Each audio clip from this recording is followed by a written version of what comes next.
Okay, we're going to start again.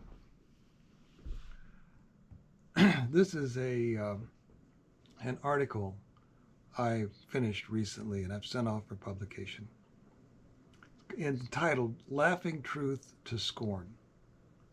In this article, I'm talking to experiencers of highly strange phenomena about the response of non-experiencers to the truth of highly strange phenomenon.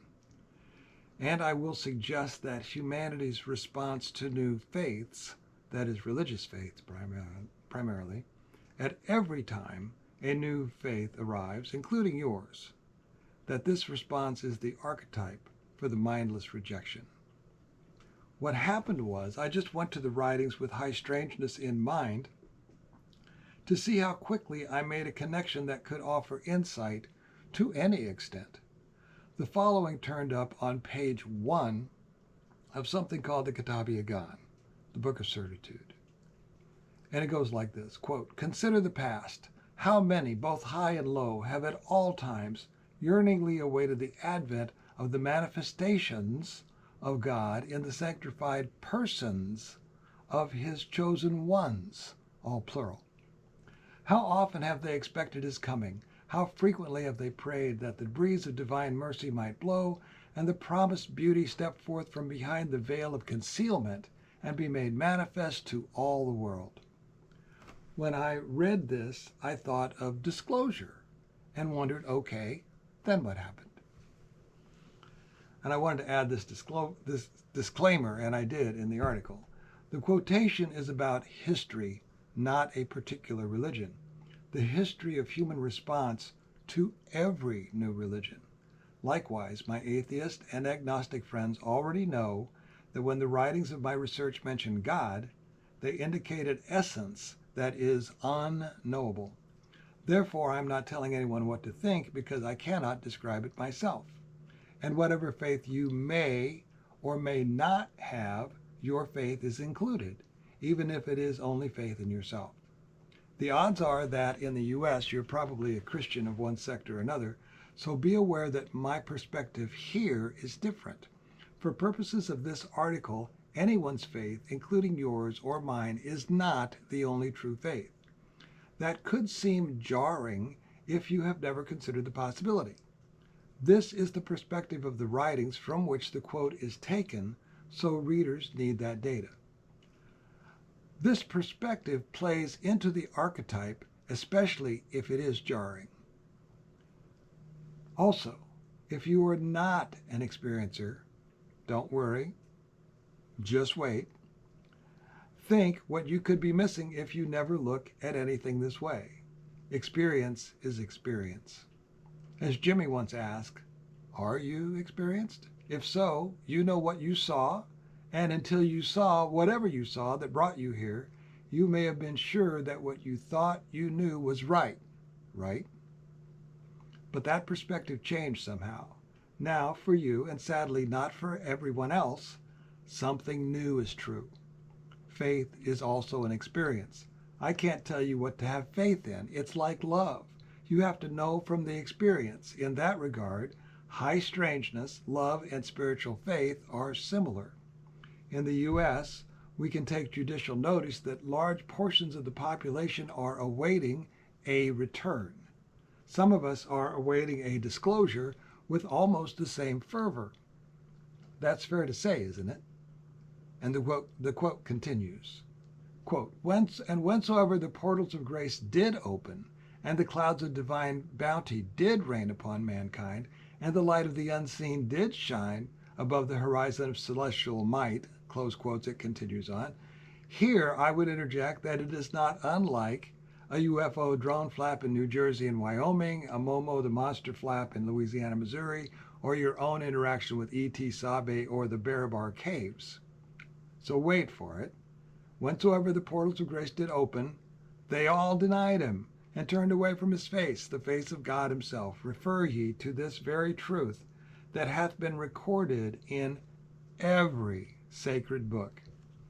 For literary housekeeping, I reiterate, I am not comparing the response to the truth. I am comparing the response to the truth, not the message or the messengers. So just to be clear, I am not comparing experiencers to prophets, etc. An arriving spiritual millennium is not on the same level of global importance as merely seeing Sabe, unless you are the one who saw it. The day the human race acknowledges that we are not alone, well, that's a big day. In the meantime, the response of others, the experiencer's isolation, and the unexpected sudden confrontation with undeniable truth is also similar. When you see it, you see it. The same quote continues, "Ponder for a moment and reflect upon that which hath been the cause of such denial on the part of those who have searched with such earnestness and longing. Their attack hath been more fierce than tongue or pen can describe. Not a single manifestation of holiness hath appeared, but he was afflicted by the denials, the repudiation, and the vehement opposition of the people around him.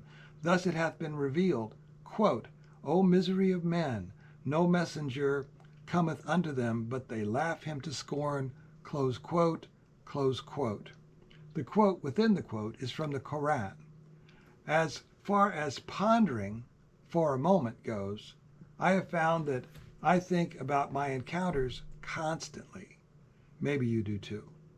We aren't alone, and possibly more journal readers agree that your encounter is true than agree with my hypothesis.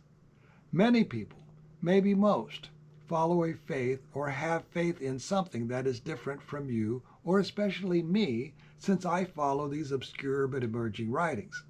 The point is, the spiritual experience of each unique little stardust snowflake is valid, and so is yours. It is ongoing, and all perspectives continue to change and grow as we move through time and space. The writings offer their own solution to the paradox, but the quote above just explained why it isn't relevant here. It would be rejected. So barring that, how do we reconcile conflicting truths? Well, in rides science on a white horse with a long ladder. Enter Einstein's ladder paradox. For some quantum reason, he wanted to show how a 40-foot long ladder would fit comfortably inside a 20-foot long barn with both barn doors shut.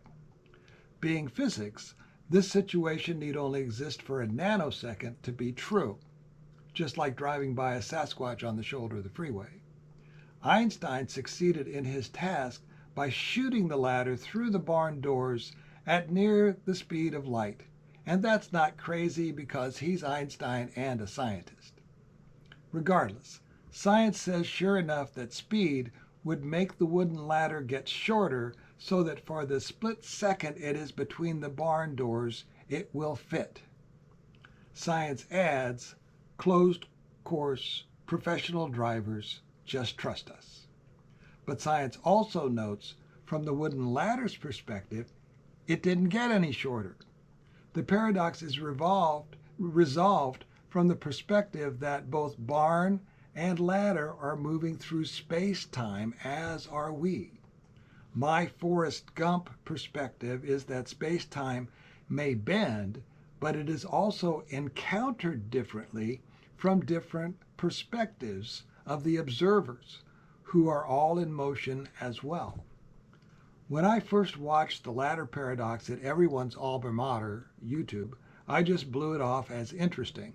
Note to self, don't borrow any ladders from Einstein. Until writing this article.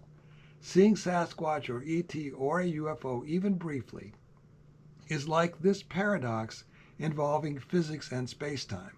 It seems impossible, but it isn't. And understanding that depends on your perspective, just like the Einstein ladder paradox.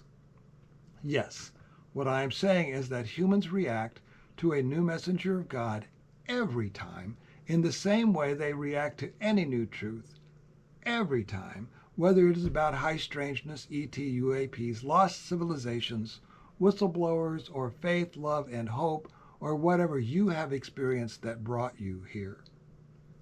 Science and religion agree, so my research has found, and science, via Einstein's ladder paradox, has thoughtfully shown that the seemingly impossible is actually not, everything being frequency, vibration, and subatomic physics, probably held together by love. Seriously. The response of the people to any new perspective on the truth, namely denial, disparagement, and then anger, is the common thread. The point I am drawing from the facts as I know them is that the light speed ladder may as well be the surfaces of the Barabar caves, for instance. Why ignore any data? Why not follow it as Einstein did? But the quote explains that humans also prefer to resist. They always prefer to resist. So, what of the experiencer's perspective?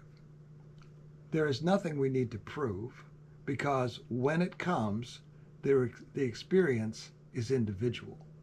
It hasn't been objectively studied because denial. Experiencers are not messengers from an unknowable creator. We were normal people who suddenly had the unrequested pleasure or trauma of an encounter. We showed varied responses from euphoric to PTSD. The writings encouraged faith and truthfulness rather than blindness, as all writings do. But beyond that, how can one catch a ride on Einstein's ladder and solve this truth paradox for a happier real life? I don't think we can, nor should we.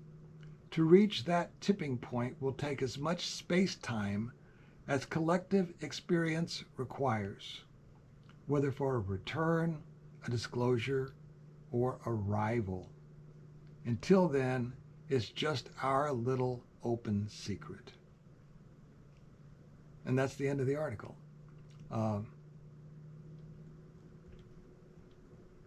There's really, what my conclusion is, there's really nothing we can do about the denial of truth on the part of anyone who has not experienced it. It'll take as long as it takes. And by saying that too, MUFON is a research organization. And I think research is great. And if the government wants to come out and announce that this stuff is real, that would be great too. But still, even after that happens, everybody's going to have to experience this event in one way or another individually. So, thanks for being here. I'll see you again next time. Bye.